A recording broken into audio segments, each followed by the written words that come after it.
Bonsoir à tous, j'espère que vous allez bien. Oui, bonsoir. Et donc, sans plus tarder, nous allons continuer l'activité. Donc, je suis Mariama Badji, votre modératrice de ce soir. Comme c'était prévu lors du sommet, on parle de crise climatique, le temps de l'action. Et je pense qu'on ne peut pas parler de crise climatique sans parler de l'action de l'homme et des différents secteurs d'activité qui ont leur part dans tout ce qui est dégradation et destruction de l'environnement. Et donc, ce soir, précisément, nous allons parler des industries chimiques, une menace grave de l'écosystème, et plus précisément du cas de la zone de Moro, avec M. Youssoufa Diop et M. Gourgika. Tous les deux sont déjà là. Et donc, Monsieur Diop et M. K, je vous laisse d'abord vous présenter. Nous vous entendons. Oui, vous pouvez vous présenter. vous me recevez? Oui, Oui, c'est bon. d'accord. C'est ma connexion. Oui, d'accord. C'est ma connexion qui n'est pas tellement stable. Moi, c'est Gorika. Oui. Donc, je suis d'un village qui s'appelle Khondjo, plus précisément à Mboro, dans la commune on est dans la commune d'Arhoudous, nous, notre village. Je suis chargé de communication de l'association Pro Sénégal Mboro, une association basée dans la zone et en même temps membre du CAJUS, Coalition Active pour la Justice. D'accord. Merci beaucoup, M. K. Et M. Diop?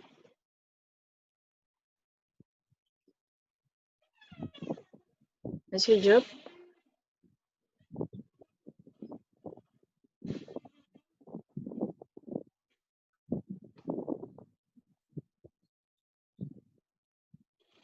Peut-être qu'il a des soucis de connexion.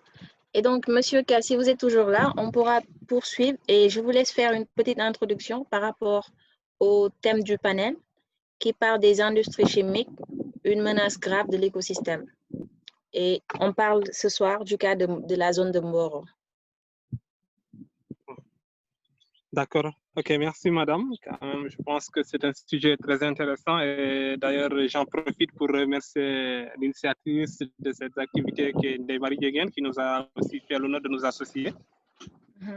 Pour nous, c'est toujours intéressant de faire part de ce que nous vivons dans notre zone aujourd'hui avec les ICS. Même au-delà des ICS, il y a d'autres industries extractives qui sont dans la zone. Nous, aujourd'hui, dans la zone de Moro, l'industrie la plus connue auparavant était les industries chimiques du Sénégal, les ICS. Comme vous le savez, donc, cette industrie, avec l'exploitation qu'elle est en train de mener, donc, ça amène beaucoup de nuisances d'ordre environnemental, surtout au niveau de l'écosystème. Et ça a un impact tellement négatif donc, sur notre cadre de vie, d'où l'intérêt d'en partager avec des experts.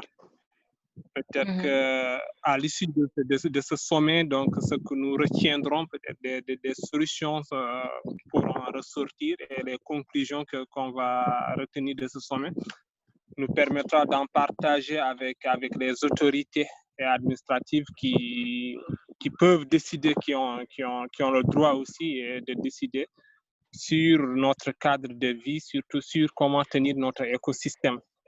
Parce qu'aujourd'hui, comme vous le savez, depuis des années, donc, Mboro est une zone vraiment maraîchère, donc qui est au niveau de la zone des Niayes, caractérisée par une biodiversité très riche, donc surtout aussi par l'horticulture qu'on y pratique. Mais depuis des années, avec l'avènement des ICS, depuis qu'ils ont commencé, et la pollution qui augmente aujourd'hui au niveau de la zone, au-delà des ICS, aujourd'hui on a MDL, on a d'autres industries qui se sont installées et d'autres qui sont en cours aussi même de préparer leur installation. Ça a des impacts quand même sur. On a perdu ces avantages naturels qu'on reconnaissait à Mboro. Ok.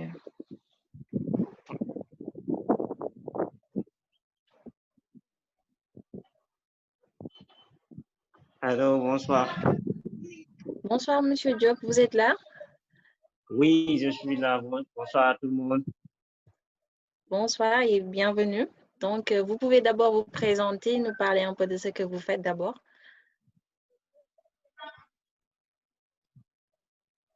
Youssoufa Diop.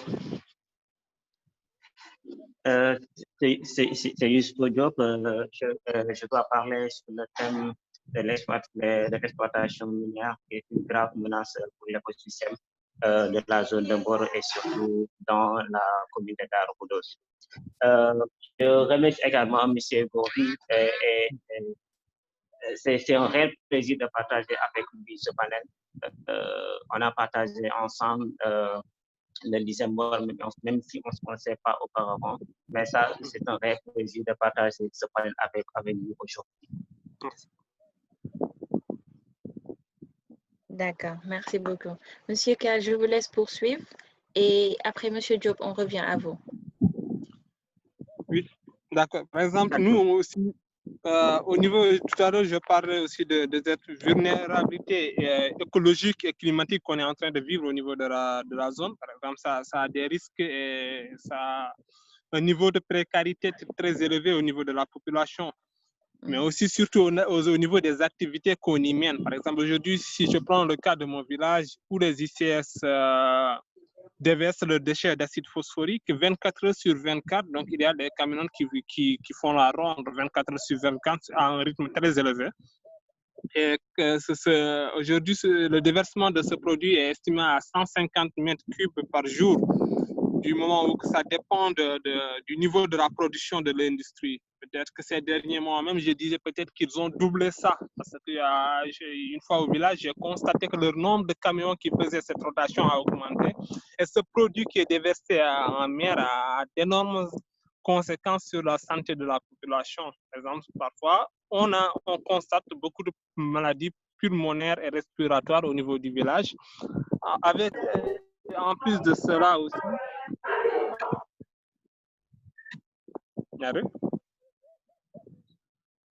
vous me recevez, madame?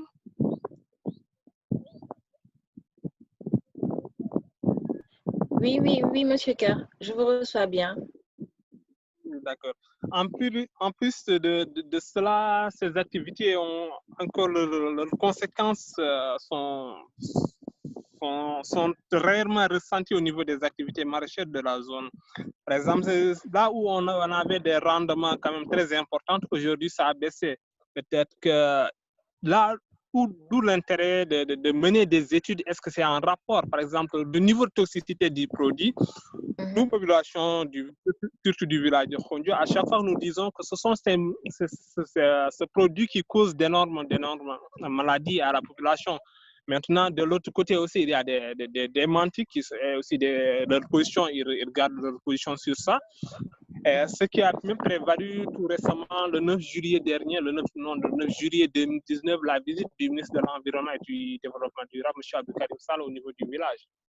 Lors de cette visite, donc, après les remontées qu'on avait fait, nous, en tant que jeunes du village, avec des publications qu'on faisait, un de ses collaborateurs, quand même, nous lui a fait parvenir ça. Donc, il était venu s'enquérir de cette situation. Il avait demandé donc, la délocalisation de l'émissaire et qu'une étude de toxicité ou non du produit soit faite.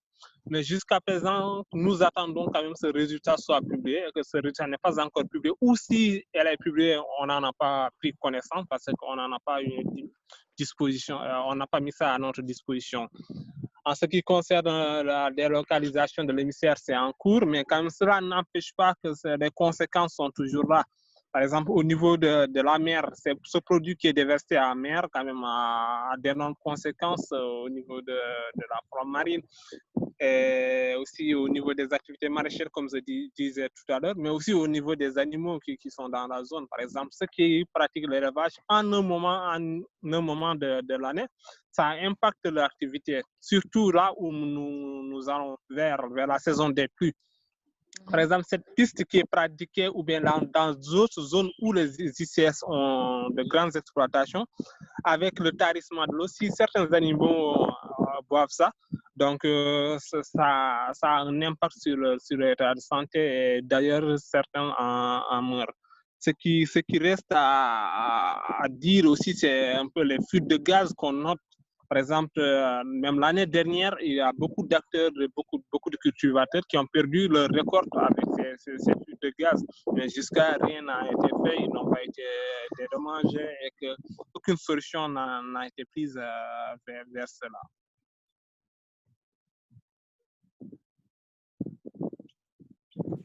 D'accord, Monsieur K. Donc, on peut dire que les conséquences, elles sont là au niveau que ça se répercute à plusieurs niveaux. Les hommes sont touchés, les cultures et même les animaux.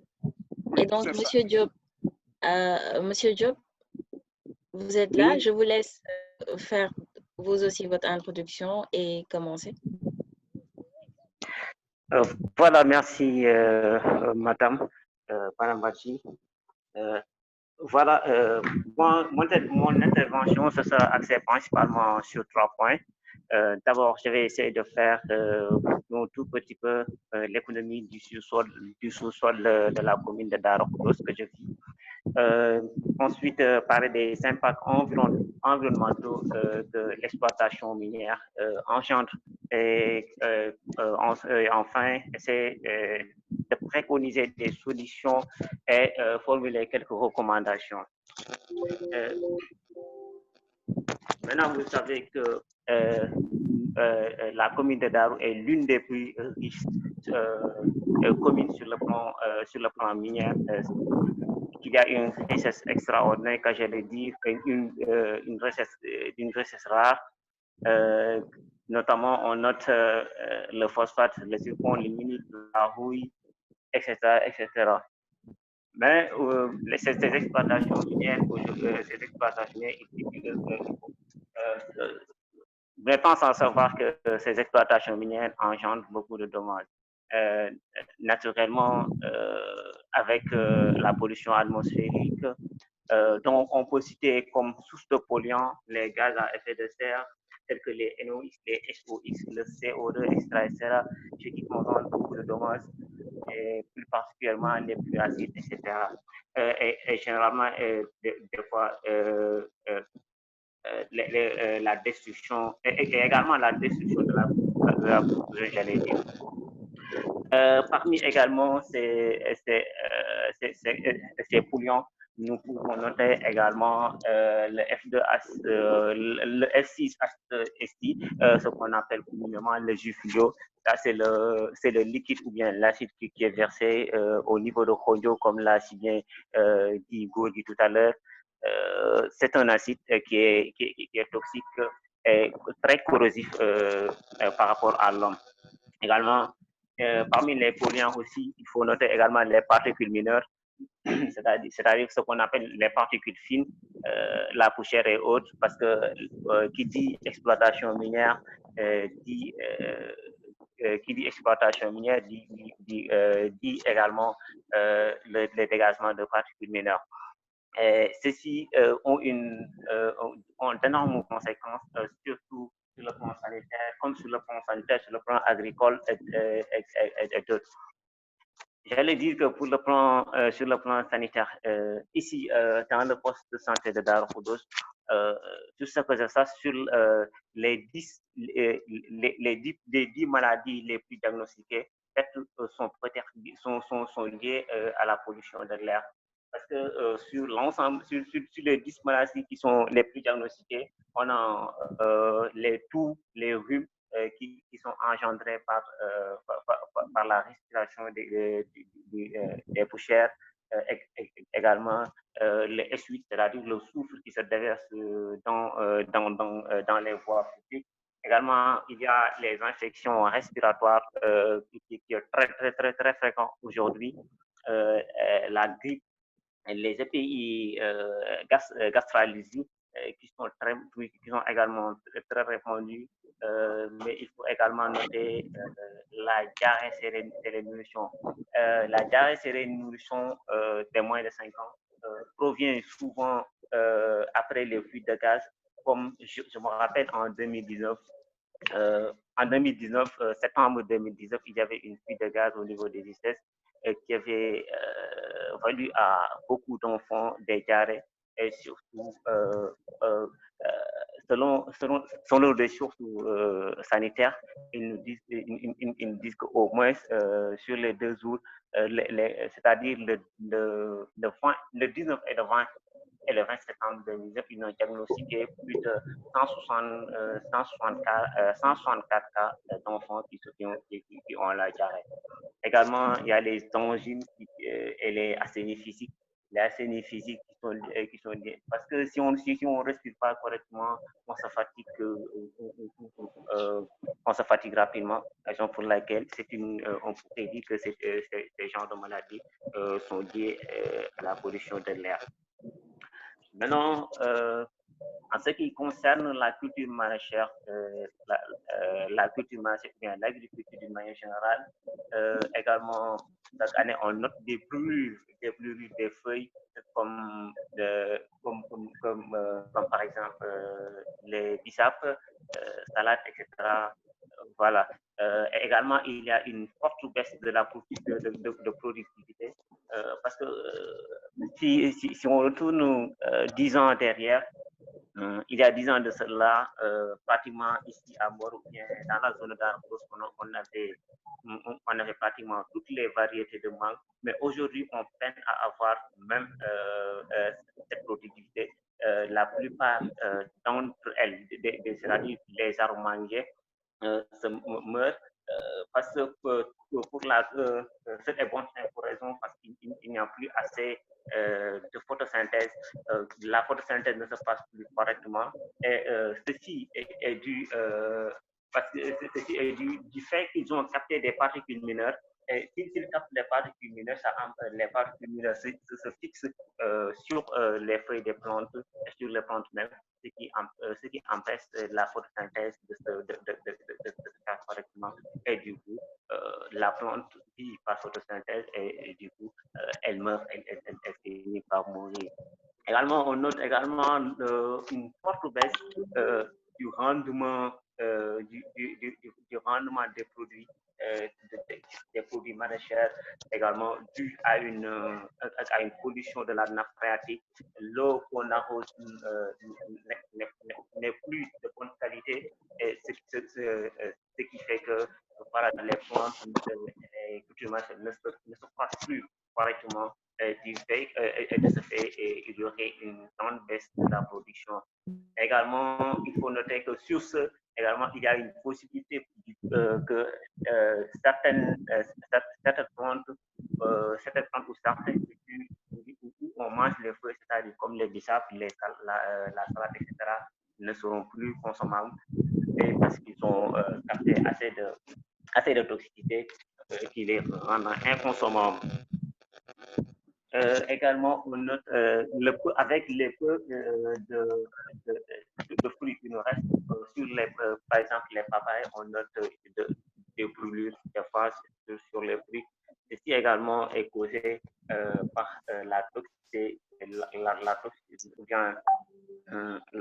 la toxicité de l'atmosphère. Pratiquement, on a une atmosphère qui est très polluée, même j'allais dire.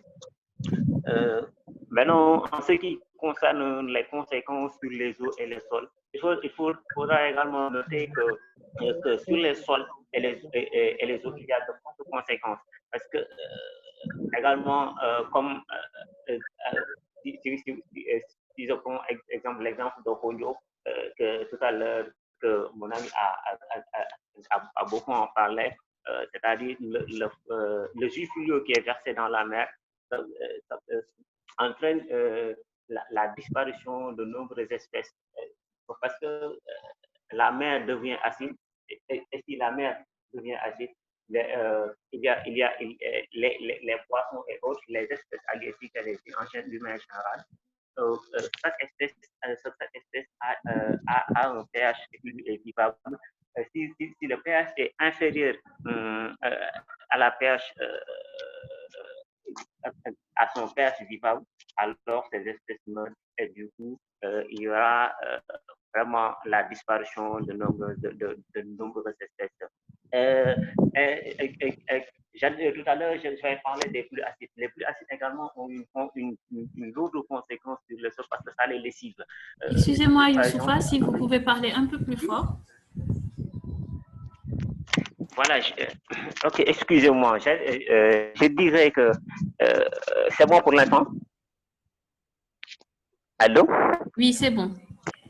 C'est bon. Voilà, je dirais que avec la pollution a des conséquences également sur les sols parce que avec les pluies acides, c'est-à-dire si l'atmosphère capte beaucoup de NOx et de SOx que je disais tout à l'heure, et du CO2, avec la pluie, avec la pluie, avec l'eau qui se trouve dans l'atmosphère, il se forment des réactions chimiques.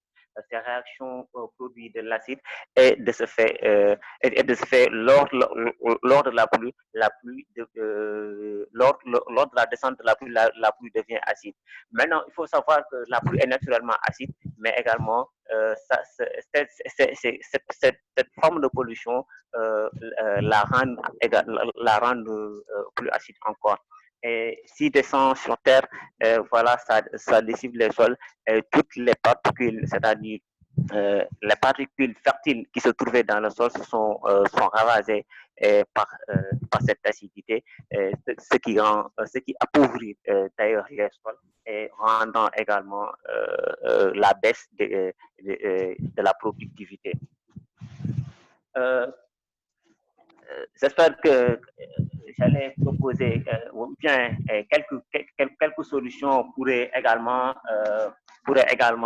résoudre un tout petit peu ce problème, parce que quoi qu'on puisse dire, on peut pas, nous on ne pense même pas, on n'ose même pas penser en une seule seconde que de déboulonner les entreprises, ou bien fermer les entreprises, non, parce que les entreprises sont économiquement rentables et sont très utiles pour le pays, et du coup on ne pense même pas à, mais les conséquences sont là. Comme les conséquences sont là, il faut donc chercher des solutions. Excusez-moi, Monsieur Diop, et d'abord en parlant de solutions, parce que ce soir il est question d'industrie chimique, et qui parle de chimie parle aussi de produits qui sont artificiels, donc pas du tout naturels. Et donc, l'écosystème, il est gravement menacé. Des espèces sont menacées de disparition. Les humains sont menacés, les cultures, de même que les animaux. À votre avis, qu'est-ce qu'il faudrait faire? Des réglementations pour limiter ou bien pour que les industries puissent bien étudier la toxicité de leurs produits et voir comment après ils pourront s'en débarrasser sans pour autant nuire aux populations environnantes. Vous avez des pistes de solutions, et la question elle est aussi ouverte à vous, Monsieur K. Donc après Monsieur Diop.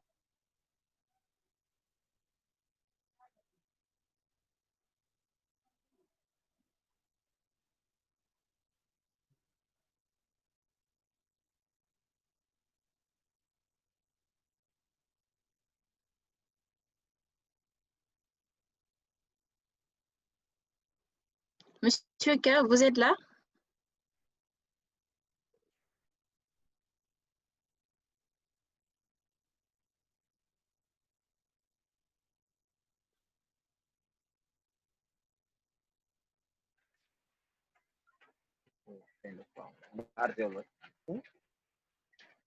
Donc, Monsieur Diop, allez-y, répondez d'abord à la question. Il pourra revenir après.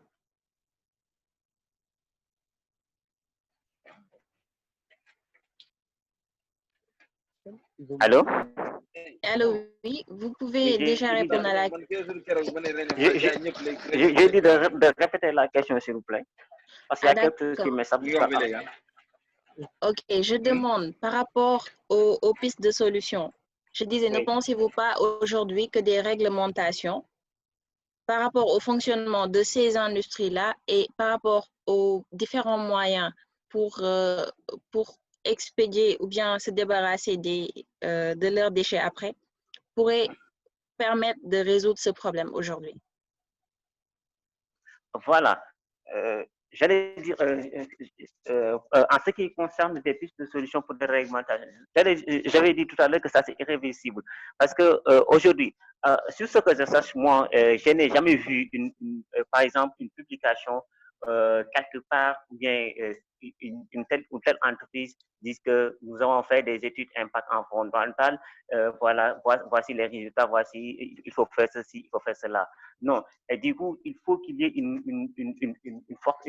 au moins une réglementation qui allait les empêcher de polluer n'importe comment, voilà, et nuire la population j'allais dire, la population profane, des fois, la population ne savent pas, ne savent pas tout ce qui se passe derrière cette toxicité. Ils savent que c'est toxique,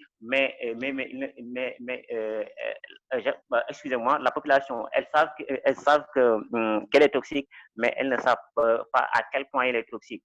Donc, je pense qu'il y a une manque d'information par rapport aux autorités industrielles qui, à mon avis, devraient informer les populations sur les dangers de leurs produits. Également, trouver des moyens. Par exemple, en ce qui concerne, par exemple, leur acide qui déverse la mer, pourtant, ils pouvaient utiliser, selon l'orthodoxie de la chimie, par exemple, utiliser des moyens de traitement pour au moins diminuer la toxicité, par exemple.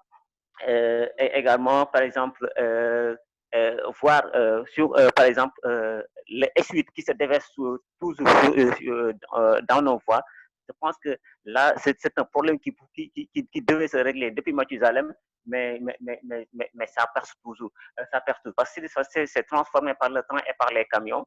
Et je pense qu'il devait sécuriser il devait sécuriser ce transport pour que cela ne se déverse plus sur les voies publiques. Et je pense qu'il appartient aux autorités compétentes d'en intervenir afin de les tordre la main pour qu'ils puissent fassent cela. Et je pense par rapport à ça, il serait alors donc pertinent de plus sensibiliser les populations pour qu'ils puissent bien connaître, ils savent que c'est toxique, qu'ils puissent bien connaître l'origine et savoir que c'est les industries qui sont carrément à l'origine de tous ces problèmes. Et peut-être seulement ainsi, cet engagement de la population pourra faire réagir après les autorités. Oui, il y a un engagement de la population parce que toujours la population s'est organisée en association, en mouvement, et à chaque fois qu'il y a un grand déversement, parce qu'il y a toujours des petits déversements, mais à chaque fois qu'il y a un grand déversement des produits toxiques comme l'acide phosphorique, comme le soufre, la population intervient spontanément pour corriger à ces fatales erreurs. D'accord. Et par rapport à ça, Monsieur Gorgeka, vous êtes là?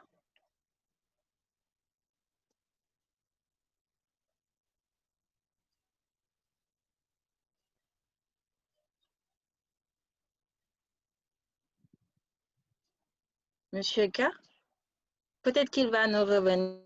Mais avant d'aller aux questions, Monsieur Youssoufa Diop, il y a une question déjà de Aïssatou. Oui. Elle demande si avant l'implantation d'une usine, si une étude d'impact n'est pas faite et que les populations ne sont pas consultées pour le volet social, vu les problèmes auxquels vous faites face. Voilà. Pour l'implantation, avant toute implantation d'une usine, normalement, il y a une étude d'impact environnemental qui est toujours faite. Et je pense peut-être pour le côté des industries chimiques, ça a été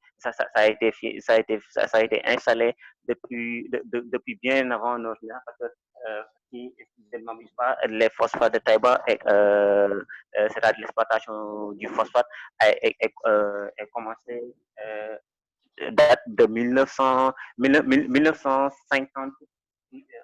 D'abord, oui, c'est 1960 qu'on a sorti les premières tonnes de phosphate. Également, pour ce qui est des ICS, c'est-à-dire la production d'acide, les premières tonnes d'acide sont sorties en 1983. C'est le 16 décembre 1983 que les ICS ont livré les premières tonnes de phosphate. Également, il y a récemment une entreprise qui s'est implantée en 2012. Sa production a démarré en 2012, c'est avec l'exploitation des zircones, des STO, mais également, il y a des études d'impact environnemental qui sont faites, mais ce qu'il faut noter, la population n'est jamais consulté sur ce que je sache. D'accord. Peut-être il envoie leur cabinet, un cabinet quelconque pour leur faire les études, mais même le rapport n'est pas toujours publié pour la population. Et donc, disons, la population n'est pas consultée et même si les études sont faites, après, il n'y a pas de suivi. Voilà, il y a D'accord. ça j'avoue, il y a un manque de suivi par rapport aux études et également par rapport à la manière de lutte de la population. Des fois, quand il y a problème, on descend sur les rues, on bloque la circulation et que le problème se corrige et tout revient dans l'ordre. Et peut-être s'il y avait un suivi, ou bien parce qu'aujourd'hui, avec les droits de protection de l'environnement, la population est bien impliquée, la population est également bien mise en exergue. D'accord. Et par rapport à ça, il y a toujours une autre question de Aïssatou Gueye. Elle voudrait savoir Oui. si les entreprises compensent leur pollution, c'est-à-dire si un de leurs produits contamine la production d'un champ, est-ce qu'ils compensent le propriétaire le dommage en octroyant un autre champ aux populations ou s'il y a une autre forme de compensation ou d'atténuation? Non, là, je suis désolé, mais il n'y en a pas, vraiment. Vraiment, j'en suis vraiment désolé. Mais à chaque fois, je vais revenir également à la fuite de gaz qui s'est produite en septembre 2019, plus précisément dans la nuit du 19 au 20 septembre 2019. Il y avait une grosse fuite. Peut-être si c'était par PowerPoint, j'allais même vous montrer certaines photos que j'avais prises Vous lors de cette pourrez fuite. après nous envoyer ça dans le groupe, on pourra partager, Inch'Allah. D'accord, pas de souci. Mais il n'y a aucune compensation qui a été faite. Peut-être si les entreprises délocalisent et déménagent.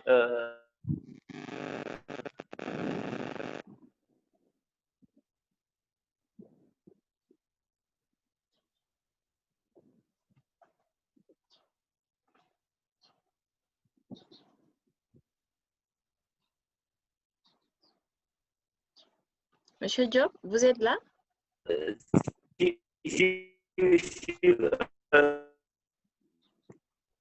Ce qu'on nous constate.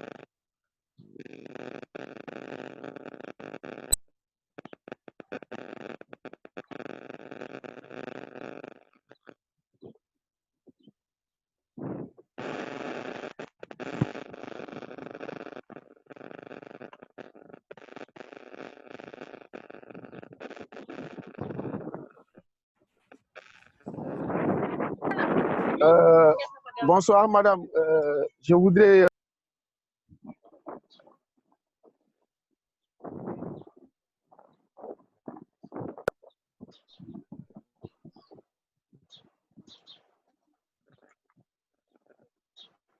Bonsoir, monsieur Ndiaye. Oui, bonsoir, oui. Madame? Allô? Oui. Oui, Allô, c'est oui. Gorika, je suis revenu. J'ai eu votre question tout à l'heure. Si M. Ah, Ndiaye... monsieur K, vous êtes là? D'accord. On vous laisse déjà répondre à la question. Allez-y. Monsieur Ndiaye, vous pouvez patienter un moment. Regardez juste par rapport aux questions, par exemple, sur ce que, par exemple, pour atténuer ça, le plus important, c'est des études, comme je disais tantôt. Même si cette étude a été recommandée aujourd'hui, par exemple, comme des déchets qui sont déversés en mer au niveau du village de Khogno, même si cette étude a été instruite par le ministre de l'Environnement, aujourd'hui, on nous dit que cette étude a déjà été réalisée, mais nous, en tant que population, nous n'en avons pas connaissance, nous n'avons pas de résultats. Donc, ça reste à revoir parce que c'est flou pour nous. Même tout récemment, il y a un reportage qui a été réalisé. Déjà, je l'avais même dans le groupe. J'ai entendu un des responsables de résultats est à leur faveur. En tant que nous, comme population, notre souci n'est pas encore résolu. En ce qui concerne pour la réglementation, oui, aujourd'hui, c'est inévitable de réglementer cela parce qu'il faut respecter les normes environnementales, mais aussi respecter aussi les droits de la population parce que la population a un droit de vivre dans un environnement sain et sécurisé. Donc, ces substances qui sont dangereuses, qui sont nocives à la santé de la population, je pense que aujourd'hui, c'est le moment et que nos autorités administratives quand même font face à ces situations et que ça soit résolu, mais quand même qu'ils prennent des décisions courageuses pour que des solutions soient trouvées.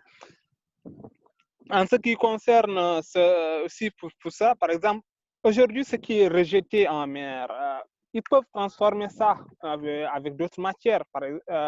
Lors de la visite du ministre, un de leurs ingénieurs disait que parce que c'est coûteux.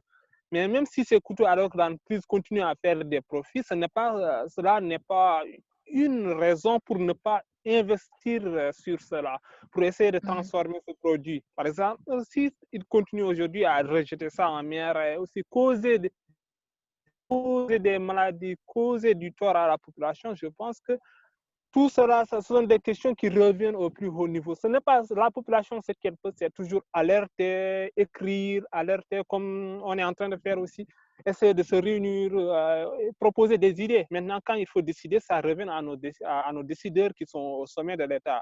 Donc, c'est aussi d'avoir le courage, mais aussi de prendre leur responsabilité pour que cela s'arrête sur ce point. En ce qui concerne aussi la pollution au niveau de la mer, il y a des textes qui sont là, qui réglementent ça. Ça doit être surveillé, même ces régions industriels. Mais il arrive même que le camionneur arrive, il ne reverse pas ça à la mer. Parce que moi, à chaque fois, je le dis, ce n'est pas reversé au niveau de la mer, puisque c'est toujours rejeté sur la plage, c'est toujours rejeté dans les villages. Par exemple, si en amont, surtout en cette période où nous sommes, si vous allez au niveau du village Frondio, ceux qui sont au bord de la mer, quand le vent tourne vers les maisons, ils ne peuvent pas rester en dehors. Donc, ils n'ont plus la liberté même de rester dehors. Donc, parce qu'ils fuient cela. Ils fuient cela parce qu'ils connaissent les conséquences que cela a au niveau de la santé, mais aussi au niveau de leur santé, mais aussi ça a de vraies conséquences au niveau des ressources biologiques. Maintenant, pour normaliser cela, donc si des études sont faites, alors que ce sont des études qui ne sont pas publiées, des études que la population n'a pas accès, pour moi, ce ne sont pas des études qui sont transparentes. Pour des études transparentes, la population doit être associée, que les jeunes doivent être associés, mais aussi qu'il y ait des études de contre-expertise. Par exemple, aujourd'hui, cette étude qui a été menée, c'est une étude que seulement qu'ils ont dit que les ICS vont prendre un cabinet qui va mener cette étude. Mais effectivement, et en parlant d'études de réglementation, il y a M. Sao, M. Bedi Sao, qui dit qu'en matière de réglementation, une norme fixant les rejets de polluants existe depuis 2003, avec la norme NS 05062. Il dit que cette norme est applicable à toutes les unités industrielles au Sénégal. Et maintenant, il voudrait savoir qu'en est-il de l'application de cette norme sénégalaise aux ICS. À mon avis, pour moi, les ICS n'appliquent pas ces normes. Les ICS, ce qu'ils appliquent, c'est leurs propres normes. Du moment où, comme je l'ai dit tantôt, ils peuvent arriver. Ça arrive même chaque jour que ce produit qui doit être déversé au niveau. Par exemple, un jour, je leur disais, pourquoi pas investir puisque c'est inévitable de déverser ça en mer, comme ils le disent. Mais pourquoi pas faire un système de piping qui va aux profondeurs de la mer? Puisqu'ils disent toujours que c'est inévitable qu'ils déversent ça. Mais eux, ils continuent toujours de déverser ça au niveau de la plage, mais pas au niveau de la mer. Et quand ils déversent ça au niveau de la plage, peut-être que je vais partager avec vous les images après, il y a un effet qui se fait automatiquement. Donc, il y a une transformation quand même. Tout produit qui était à côté se transforme, il y a une corrosion rapide qui se fait. Même au niveau de la population, par exemple, tout récemment, un professeur de l'ESP de Dakar disait que cette corrosion va jusqu'à atteindre au niveau des dents de la population. Ça, j'ai fait ce remarque. Par exemple, au niveau du village, tous les enfants, quand même, parfois, au-delà des maladies ophtalmiques qu'ils ressentent, chaque enfant te dit non, j'ai des douleurs dentaires. Et tout cela, nous, on dit que vraiment, c'est un peu lié à ce déversoir. Pourquoi on le dit? Par exemple, au niveau des autres villages qui sont environnants, excusez-moi, on n'a pas ces mêmes maladies. Donc, d'où l'intérêt de se questionner sur ça. Pour moi, quand les essais n'appliquent pas ces normes. D'accord, d'accord, c'est bon. Et par rapport aussi, il est presque l'heure, on devra bientôt s'arrêter. Donc, pour ceux qui ont des questions, vous pouvez ouvrir vos micros, les poser directement ou bien écrire au niveau du chat. Je vais lire ça pour Monsieur K et Monsieur Job. Allô? Allô, oui? Oui, je dirais tout à l'heure que parce que M. Kagorgi a tout à l'heure dit que, par exemple, chercher une solution pour déverser les déchets en profondeur de la mer. Je pense que si déverse même en profondeur de la mer, ça ne change en rien de la Il y disparition. aura toujours les conséquences. Oui, oui, il y a tous des conséquences par rapport à sur la biodiversité. Et nous, ce qui nous engage, c'est la protection de la biodiversité. Moi, je pense qu'il y a des solutions. Il y a des solutions de traiter ces déchets acides. Parce que c'est des acides. Pourquoi pas les traiter avec des bases, avec une solution basique quelconque, voilà, voilà, au moins pour neutraliser. Ils le savent. Ils ont les moyens pour le faire. Ils ont les moyens pour le faire. Parce que c'est une entreprise qui a fait, si je ne me trompe pas, en 2004, il a fait un chiffre d'affaires de 130 milliards, un chiffre d'affaires de 130 milliards. Et du coup, c'est une grande boîte industrielle, c'est une grande complexe industrielle qui peut tout faire, j'allais dire, à la limite. Maintenant, je reviendrai par rapport à quelque chose qui me tient toujours à cœur, c'est-à-dire les particules mineures avec les carrières. Parce que nous, quoi qu'on puisse dire, il n'y a pas seulement les ICS qui nous posent problème, mais aussi il y a les carrières qui sont implantées. Aujourd'hui, sur ce que je sache, il y a plus d'une vingtaine de carrières qui se trouvent dans la zone de Darkoudos. Et ces carrières, qu'est-ce qu'ils font? Ils ont des concasseurs pour produire du béton, du béton granulat. Mais aujourd'hui, ils n'utilisent pas de bâche. Et je pense que, peut-être le coup est déjà parti pour ISDCO. Mais aujourd'hui, on a une population avertie. On a des autorités averties. Maintenant, je pense que ces problèmes ne devraient pas se poser avec ces carrières. Ils devraient utiliser des bâches pour protéger et diminuer les risques d'explosion de la population par rapport à ces particules mineures-là. Et je pense que ça, c'est irréversible. On doit le faire. Ils ont les moyens pour le faire. Je pense que là aussi, également, ça demande encore beaucoup de réflexion par rapport à ce que nous sommes en train de vivre. D'accord, d'accord, ça c'est vrai. Ils ont les moyens pour le faire, ils savent qu'ils doivent le faire, mais ils ne le font pas. Et donc, la population doit être sensibilisée déjà pour connaître quelles sont les conséquences, pour connaître qui sont à l'origine de toutes ces conséquences et de tout ce qu'ils sont en train de subir, pour avoir beaucoup plus d'engagement et essayer de faire réagir les autorités. Et donc, je rappelle toujours, pour ceux qui ont des questions, que c'est ouvert maintenant. Bonsoir, Monsieur Ndiaye. Bonsoir, Monsieur Ndiaye. Ça va bien. Au fait, je voudrais juste apporter quelques éclaircissements par rapport à une question là qui s'est passée sur l'étude d'impact environnemental pour le cas des ICS. D'accord. Donc moi, permettez-moi d'abord de me présenter, c'est M. Ndiaye Ibrahima. Donc je suis un expert environnementaliste en santé, sécurité et environnement. Et je suis dans la commune de Darkoudos. Donc par rapport à l'étude, donc nous tous, nous savons que l'implantation des ICS, c'était dans les années 83. Et pendant ce moment, le Sénégal n'avait pas une politique d'étude d'impact environnemental.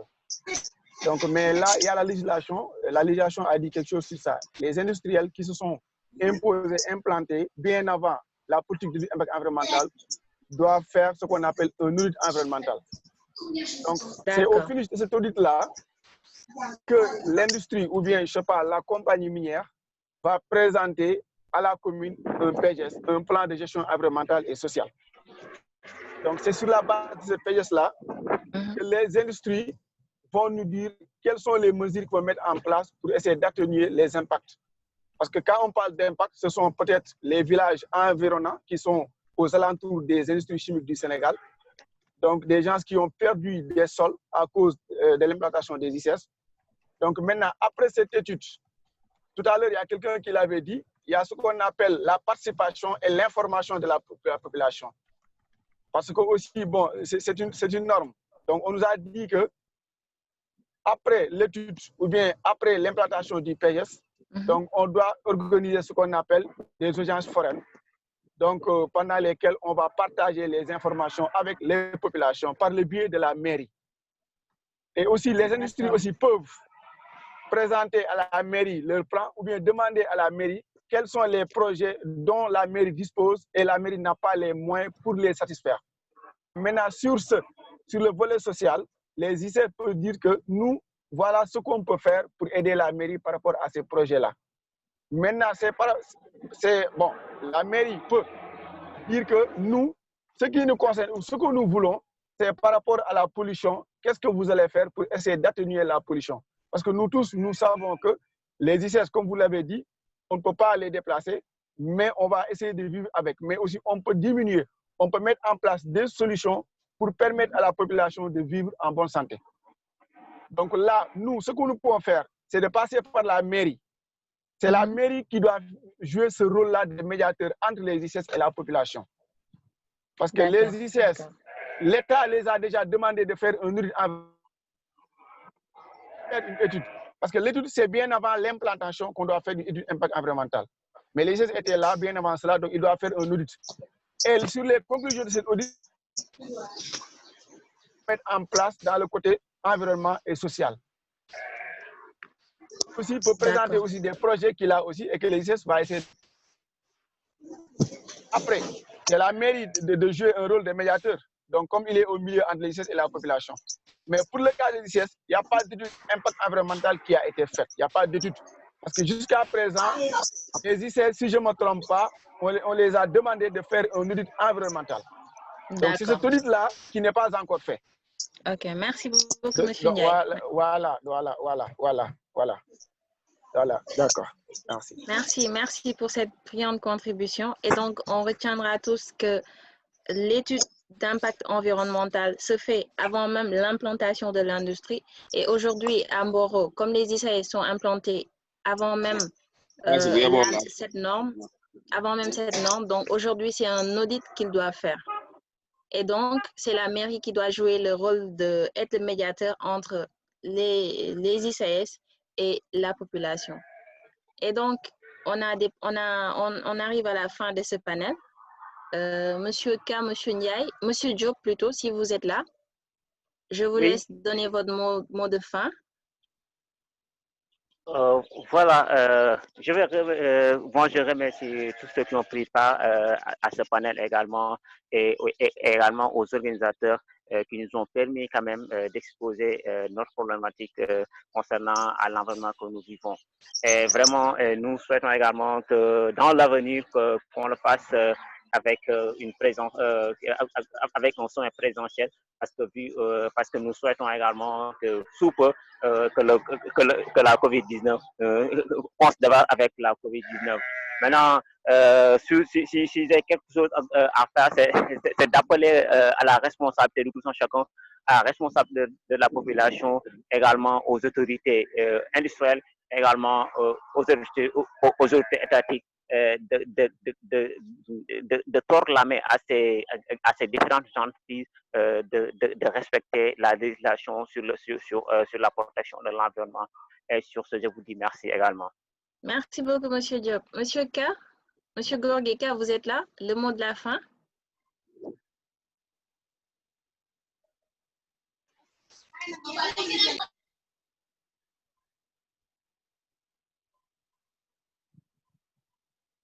Monsieur K, sûrement, il a des problèmes de connexion. Mais globalement, on aura retenu qu'il faut un engagement. Oui? Oui. Ah, donc je vous laisse. Ça va, vous me recevez? Oui, c'est bon, c'est bon. D'accord. Je demandais le mot pour la fin. D'accord, je vais dire merci quand même de nous avoir associés à ce sommet. Dire aussi un grand merci à notre sœur aussi Ndeye Marie Dieguen et à toutes ceux qui ont participé à l'organisation. Merci aussi à mon ami et frère Youssouf Diop. Ce que je vais dire aussi, c'est que nos États, quand même, surtout quand je parle de nos États, c'est un peu globalement en Afrique, sache que quand même la jeunesse aujourd'hui est consciente de ce qui se fait au niveau international. Donc aujourd'hui, puisqu'on a une jeunesse assez réveillée, qui est assez engagée, donc il faut qu'on arrive à mettre à jour nos systèmes de décision, quand même, nos réglementations, et que les entreprises qui sont là aussi dans les zones soient mis aux normes, donc qui respectent les normes, et aussi, mais au-delà de ça aussi, créer des instances de discussion où tout ce qui se fait, tout ce qui se décide, quand même, que tout le monde soit au courant. Parfois, on dit tout ce qui se fait pour moi, sans moi, peut se retourner contre moi. Donc, pour éviter cela, donc, je pense qu'il faut consulter la population et les mettre aussi, et les responsabiliser dans ce qui se fait. Pour vous dire aussi merci, et nous prions aussi qu'on puisse organiser un tel sommet prochainement. Peut-être aussi ça sera en présentiel, Inch'Allah. On le souhaite. Je demande aussi qu'on s'engage davantage, nous autres jeunesses de ce pays, surtout dans le domaine de l'environnement. Merci. Merci beaucoup, Monsieur K et Monsieur Diop, pour votre disponibilité. Et donc, je laisse la parole à Ndeye Tabara pour vous annoncer la suite de ce programme. Merci beaucoup. Bonjour, bonsoir tout le monde. Merci beaucoup pour votre attention. Maintenant, pour la suite du programme, nous aurons à 20h, 21h un story time avec M. Ba. Puis de 21h à 21h30, un concert live acoustique avec Combistora. Et de 21h30 à 22h, une présentation slam avec Samy. J'espère que vous serez tous présents. Maintenant, on va faire une petite pause en attendant et on se reverra à 20h pour la suite du programme. Merci à tout le monde et je vous souhaite une bonne fin de soirée. À tout à l'heure. Merci Mariama. Merci tout le monde. Merci, au revoir. Au revoir.